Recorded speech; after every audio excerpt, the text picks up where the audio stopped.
Assalamualaikum warahmatullahi wabarakatuh.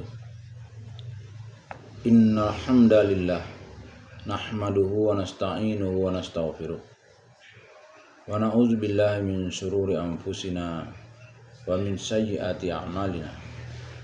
May yahdihillahu fala mudhillalah wa may yudlil falan tajida lahu waliyyan mursyida. Asyhadu an la ilaha illallah wa asyhadu anna Muhammadan abduhu wa rasuluhu la nabiyya ba'd. Allahumma fassalli wa sallim ala hadza nabiyil karim Muhammadin sallallahu alaihi wasallam wa ala alihi wa ashabihi ajmain. Bapak-bapak, ibu-ibu yang saya hormati serta generasi muda yang saya sayangi, baiklah, pada kesempatan yang berbahagia ini kita akan melanjutkan membaca buku Tafsir Al-Azhar yang disusun oleh Profesor Dr. Hamka. Yang pada kesempatan kali ini kita akan membacakan surat Ali Imran ayat 38 sampai dengan ayat 44. Masih pada juz yang ketiga.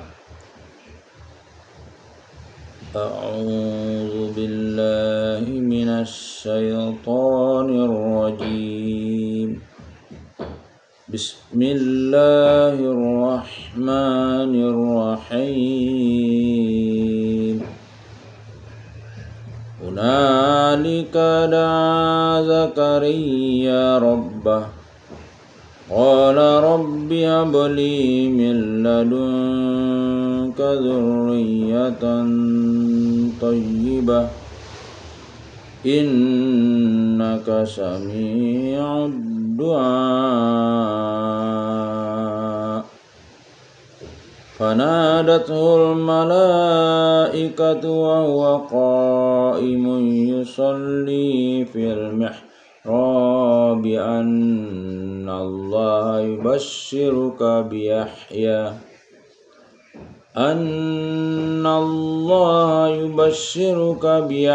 ya musaddiqan bi kalimatin minallahi wa sayyidan wa hasuran wa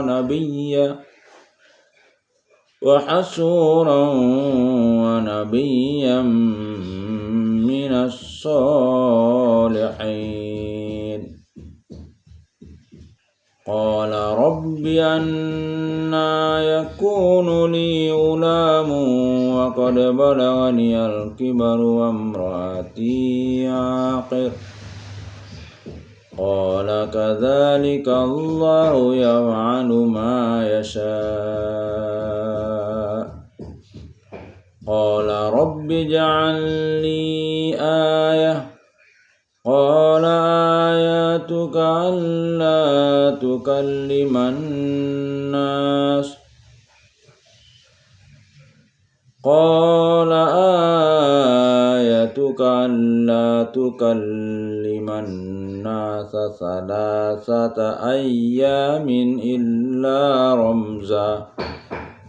Wadhkur rabbaka katsiran wasabbih bil 'ashyi wal ibkar. Wa idh qalatil malaikatu ya Maryamu innallaha astafaki wa tahharaki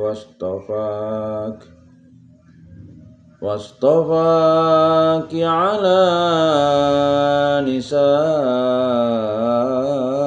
alamin. Ya Maryamu qanuti li rabbiki wasjudi warka'i ma'ar raki'in. Dzalika min amba'il ghaibi nuhi ilaik. Wa ma kunta ladaihim idh yulquna aqlamahum ayyuhum yakfulu Maryam. Wa ma kunta ladaihim idh yakhtasimun. Ayat ke-38. Pada waktu itu berdoalah Zakaria kepada Tuhannya.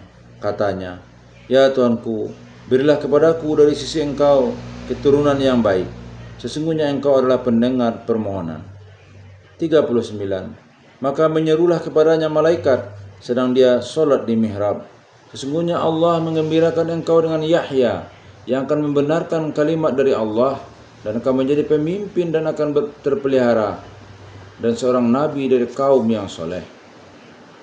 40. Dia berkata, ya Tuhanku, bagaimana jalannya aku akan beroleh seorang anak, padahal tua telah mencapaiku dan istriku pun mandul. Dia berkata, demikianlah Allah berbuat apa yang dia kehendaki. 41. Dia berkata, ya Tuhanku, adakanlah untukku satu tanda.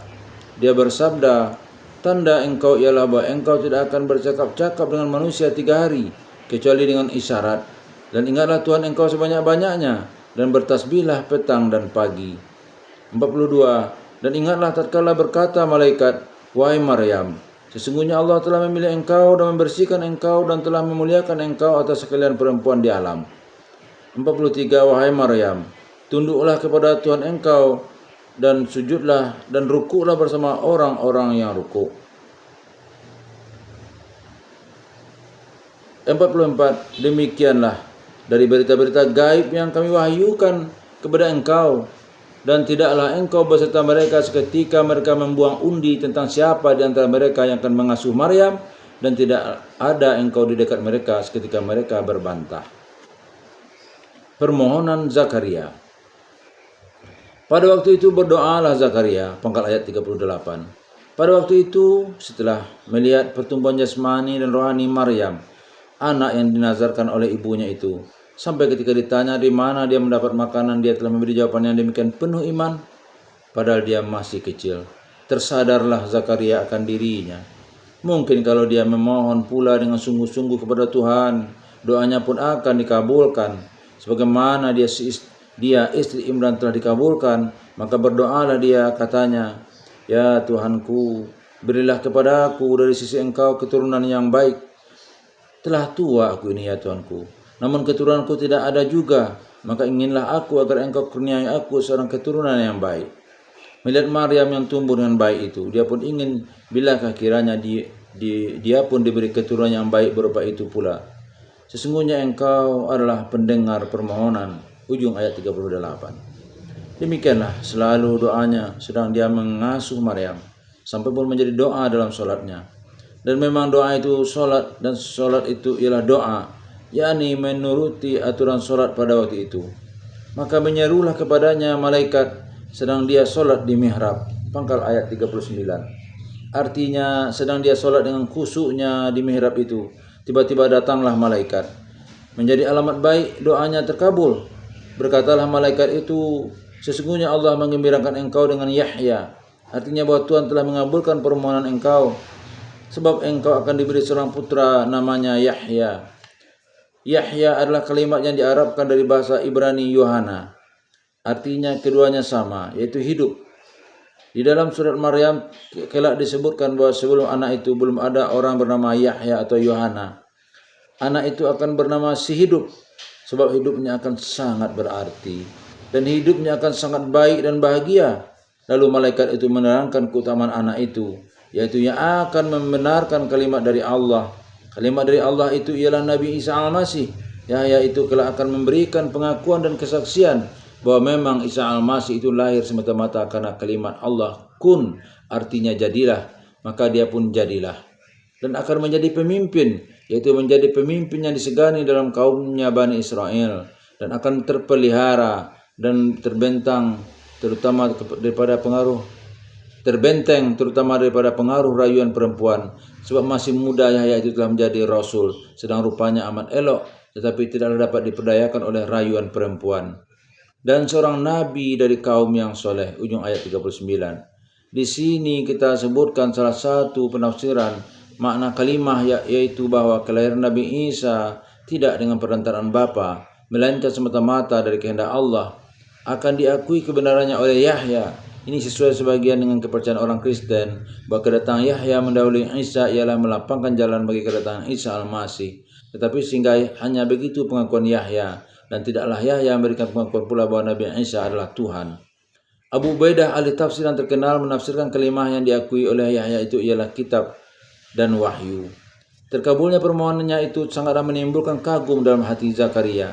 Memang dalam hatinya dia yakin bahwa doa yang sungguh-sungguh itu tidaklah mustahil akan dikabulkan oleh Allah. Sekarang setelah malaikat datang memberitahu bahwa permohonannya itu telah terkabul, di dalam keterharuannya dia jadi tercengang. Dia berkata, "Ya Tuanku, bagaimana jalannya aku akan beroleh seorang anak, padahal tua telah mencapaiku dan istriku pun mandul." Pangkal ayat 40. Dia percaya apabila Tuhan telah menjanjikan itu pasti terjadi. Tetapi bagaimana jalannya, sebab hamba ini telah tua dan istri hamba mandul. Keduanya menurut jalan yang tak biasa tidak mungkin mendapat anak lagi. Kalau laki-laki telah tua usianya ketika itu menurut riwayat telah lebih 90 tahun dan lain riwayat 120 tahun. Dalam usia yang begitu menurut yang biasa, mani seorang laki-laki tidak lagi punya bibit yang akan jadi anak. Apatah lagi telah tua pula. Kata setengah riwayat lebih 80 tahun. Istrinya mandul, lakinya tua. Sama sekali tak mungkin akan dapat anak. Inilah yang dicengangkan oleh Zakaria. Dia berkata, yaitu sabda Tuhan disampaikan dengan perantara malaikat itu. Demikianlah Allah berbuat apa yang dia kehendaki. Ujung ayat 40. Artinya memang menurut kebiasaan orang tua yang berumur lebih 100 tahun dengan istri yang mandul dan telah tua pula, tidaklah mungkin beroleh anak. Tetapi siapa yang membuat kebiasaan itu? Ialah Tuhan sendiri. Maka kalau sekali-kali Tuhan berbuat lain, apa yang mesti engkau herankan? Zakaria yang gembira, terharu, dengan heran, langsung tunduk kepada keputusan Tuhan itu. Ilmu yakinnya telah naik menjadi hakul yakin, dan kelak apabila Yahya telah ada, niscaya menjadi ainul yakin. Dia berkata, "Ya Tuhanku, adakala untukku suatu tanda," pangkal ayat 41, "akan beroleh putra dalam usia setua itu dengan istri yang tua dan mandul, sungguhlah suatu hal yang luar biasa dan ajaib bagi Zakaria." Sekarang dia bermohon kepada Allah supaya dia diberi suatu ayat atau tanda penyambutan yang setimpal dengan anugerah besar itu. Tuhan bersabda dengan perantara malaikat tadi, "Tanda engkau ialah bahwa engkau tidak akan bercakap-cakap dengan manusia 3 hari, kecuali dengan isyarat. Dan ingatlah Tuhan engkau sebanyak-banyaknya dan bertasbihlah petang dan pagi." Ujung ayat 41. Dengan demikian dapatlah kita mengambil paham bahwasanya sebagai sambutan yang penuh khusyuk atas anugerah yang mulia itu, Tuhan memerintahkan Nabi Zakaria berpuasa lamanya 3 hari. Selain dari puasa makan dan minum, puasa pula dia bercakap dengan manusia, sehingga kalau hendak bertegur sapa dengan manusia, cukup dengan isyarat saja. Tetapi selama 3 hari itu pula hendaklah dipenuhinya dengan mengingat Tuhan atau zikir sebanyak-banyaknya, dan bertasbih atas solat petang dan pagi. Bercakap dengan manusia hentikan dan ganti dengan menyebut nama Tuhan. Kalau menurut Injil Lukas, lidahnya dikeluhkan beberapa hari lamanya sehingga tidak dapat bertutur apa-apa, sebagai hukuman sebab dia masih saja tidak percaya akan janji Tuhan itu. Tetapi dari wahyu yang diturunkan kepada Muhammad SAW, kita telah mendapat kabar pasti bahwa ini bukanlah hukuman Tuhan kepada Zakaria, tetapi anjuran berpuasa, termasuk berpuasa bercakap 3 hari, sebab mengeluh-elukan nikmat Tuhan yang akan beliau terima itu. Permohonan Zakaria telah terkabul dan Maryam pun telah mulai besar dalam asuhan beliau.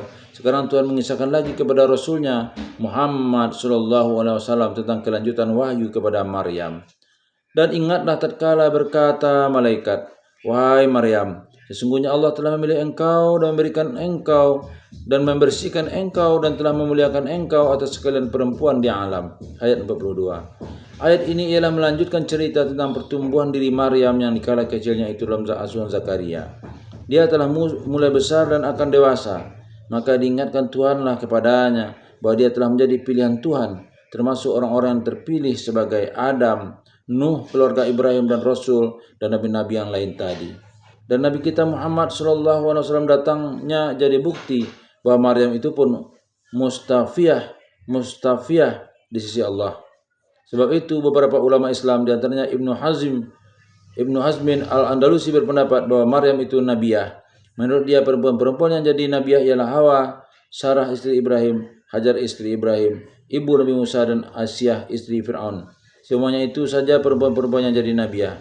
Abu Hasan Al-Asari berkata, di kalangan perempuan ada beberapa nabiah. Ibnu Abdi Bar berkata, banyak fuqaha berpendapat bahwa di kalangan perempuan ada nabiah. As-Suhaili pun berkata demikian. Tentang Maryam ini Al-Qurtubi berkata, yang sahih ialah bahwa Maryam itu adalah seorang nabiah, karena malaikat menyampaikan wahyu kepadanya mengandung perintah Allah dan perkabaran dan kabar selamat, sebab itu dia adalah nabiah.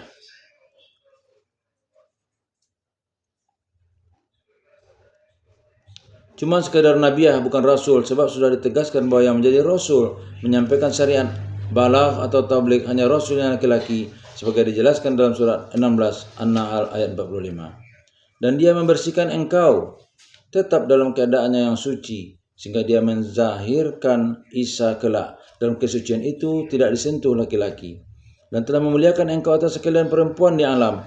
Ujung ayat 42. Adalah satu kemuliaan baginya, sebab dia sebagai nazar ibunya menjadi pengkhidmat rumah suci. Adalah suatu kemuliaan baginya karena guru pengasuhnya adalah seorang nabi dan rasul yang besar. Adalah suatu kemuliaan baginya bahwa dia adalah satu-satunya perempuan yang dipilih Allah buat melahirkan Aisyah, satu-satunya Rasul Allah yang lahir ke dunia dan tidak dengan perantaraan bapa. Dan ada lagi riwayat menyatakan bahwa kesucian yang diberikan Tuhan kepada Maryam itu ialah benar-benar karena dia tidak pernah dikotori dengan haid, tidak pernah membawa kain kotor. Sebab itu dia disebut juga Maryam Az-Zahra, sebagai juga Fatimah putri Rasulullah SAW. Menurut beberapa riwayat tidak pula diberi haid oleh Allah, yang tidak menghalangi beliau beroleh putra Hasan dan Husain, dan dia pun disebut Fatimah Az-Zahra. Menurut sebuah hadis dari Nabi kita SAW adalah 3 perempuan yang amat mulia. Pertama Maryam binti Imran, kedua Khadijah binti Khailid istri Rasulullah SAW yang pertama, ketiga Fatimah binti Muhammad. Ridha Allah terlimpah bagi mereka semuanya. Amin. Tetapi ada juga ahli tafsir menjelaskan bahwasanya kemuliaan Maryam di atas segala perempuan di alam bukanlah buat seluruh zaman, melainkan di zamannya saja. Tidak ada tolak banding yang lain. Tidak ada tolak bandingnya yang lain, dan ada pula perempuan yang amat mulia daripada perempuan lain di zamannya pula. Kemudian setelah disanjung Tuhan kesuciannya, Maryam pun selalu diperintah Tuhan memupuk anugerah ilahi dengan sabdanya, "Wahai Maryam, tunduklah kepada Tuhan engkau." Pangkal ayat 43. Artinya patuhilah segala perintah Tuhan dan sujudlah dan rukuklah bersama orang-orang yang rukuk. Ujung ayat 43. Selalu engkau beribadat kepada Allah, sehingga sari kemuliaan dan pilihan atas diri engkau yang diberikan Tuhan itu bertambah cemerlang. Sebagai adatnya tiap-tiap nabi yang menerima pilihan Tuhan atas diri mereka dengan memperbanyak ibadat kepada Tuhan, malah kadang-kadang memohon ampun, bertobat dan menyesali kealpaan diri. Sebagaimana Imam Ghazali pernah mengisahkan bahwasanya Nabi Isa sendiri kadang-kadang membawa bunga karang untuk menghapus air matanya yang mengalir karena ingat akan Tuhan, dan burung yang sedang terbang pun tertegun mendengarkan bunyi kecapi Nabi Daud AS menyanyikan nama Tuhan. Dan Nabi Muhammad SAW yang sampai semutan kakinya karena lamanya sembahyang sholat malam. Bertambah mulia kedudukan mereka di sisi Tuhan, bertambah mereka kunut, tunduk, merendahkan diri kepada Tuhan. Demikianlah dari berita-berita gaib yang kami wahyukan kepada engkau. Pangkal ayat 44. Wahai utusanku Muhammad, dan tidaklah engkau bersama mereka seketika mereka membuang undi tentang siapa di antara mereka yang akan mengasuh Maryam, dan tidak ada engkau di dekat mereka seketika mereka berbantah. Ujung ayat 44. Dengan keterangan seperti ini Tuhan Allah menjelaskan bahwasanya berita-berita ini, baik berita nazar istri Imran atau pengasuhan Zakaria atas Maryam, atau doa Zakaria agar diberi anak, semuanya ini adalah berita gaib, tidak ada diterima dari orang lain, tetapi diwahyukan langsung kepada Nabi Muhammad SAW. Di ayat ini ditekankan lagi peringatan Tuhan akan kesucian Maryam yang langsung diberikan kepada Nabi Muhammad SAW, sampai juga perkara adanya pegawai-pegawai rumah Allah membuang undi tentang siapa yang akan memeliharanya, sampai jatuh undian kepada Zakaria. Dikatakan bahwa engkau, wahai utusanku, tidak ada hadir dalam perundingan itu, dan tidak ada di dekat mereka ketika mereka berbantahan berebut Maryam karena sayang kepada anak itu. Ini adalah wahyu langsung kepada Muhammad. Sebagai yang lain pun wahyu langsung juga. Isa Al-Masih sendiri pun menurut kitab-kitab orang Kristen yang ada tidak diberikan wahyu yang sampai begini mulia atas pembelaan ibu beliau. Dan keempat pengarang Injil yang dipercaya orang Kristen dengan resmi pun, yaitu Matius, Markus, Lukas, dan Yohanes, tidak pula menerima berita ini, sehingga tidak ada tertulis dalam keempat Injil itu pembelaan atas kesucian Maryam yang sampai demikian tingginya. Inilah yang menyebabkan Najasyi atau Negus Asamah di negeri Habsi titik air matanya mendengar ayat-ayat surat Maryam yang dibacakan oleh sahabat Rasulullah SAW, Ja'far bin Abu Talib, sehingga Raja Besar Abyssinia itu langsung memeluk Islam. Dan di zaman modern ini pada tahun 1951, seorang pendeta besar Katolik di Amerika New York, Uskup Besar Sean, mengakui dengan segala kerendahan hati kebesaran Al-Quran tentang pembelaan atas diri Maryam yang suci itu adanya. Pembelaan dalam surah Ali Imran ini ketika menghadapi utusan dari Najran ialah melengkapi pembelaan dalam surat Maryam yang diturunkan terlebih dahulu di Makkah yang dibaca oleh Ja'far bin Abu Talib di hadapan Negus atau Najasyi Asama ketika dia menghadap raja itu. Billahi taufiq wal hidayah. Wassalamualaikum warahmatullahi wabarakatuh.